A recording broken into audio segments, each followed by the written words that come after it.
When going to a memory competition, you want to know which events have multiple trials because that makes a difference in how you actually do that specific event at the competition and when you're actually training. So for example, cards, speed cards, you have two trials. Now for me, the first trial, I like to kind of go for a safe score just in case, other people mess up that are going fast for both trials. Hey, I have a safe score, boom. That could give you the win in the event, could give you a win in the competition. And then the second trial for speed cards, I like to push, go as quickly as possible. And so that sets me up for the best position I could possibly put myself in for that event, right? A safe score and then my best score. And so you want to go through the different events and find which ones do have multiple trials because that's going to allow you to do the strategy I just explained to you. But some events, like names, you only have one shot. And so if you're trying to practice for a competition and you want to mimic what the competition is going to be like, then hey, names only have one chance, so I better do my job right. And I can't afford to mess up. I can't afford to push maybe a little bit extra because I might mess up everything. So you have all these different things that you learn when you're training.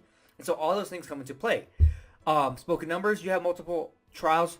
I'm not sure if it depends on which competition you're going to, but there are multiple trials because this one really does suck. And so that's good, right? Because then you're able to do and mess up around okay, I totally couldn't focus, or I was trying something to do something a little bit different than I'm used to, boom, and it failed. No, let me just go back to what I know. And so you do want to figure out which events have multiple trials, and for the most part, they all kind of all the different competitions have the same events with multiple trials. Like you have speed numbers, cards. I'm not sure if binary, if it's 5 minute binary, if you have two trials. I know names you don't, words you don't, pictures you don't, and I think it might be spoken numbers. So it might be those four numbers, or actual speed numbers, binary, 5 minute binary, and cards might be the only events that have multiple trials.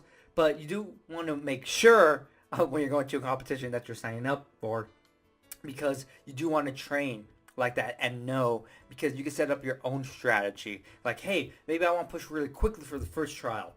Maybe depending on your previous scores for a different event because you're feeling good. So you push fast, but then you mess up. You're like, okay, I might go for a safe trial now with my last one. Or you might be the crazy person that just wants to push all the time and try to break a record, right? And so it's really up to you on what you want to do. But you do want to know which events have multiple trials because you're able to strategize for the specific event and have the best outcome possible for you. So hopefully you enjoy this video, and I'll see you next time.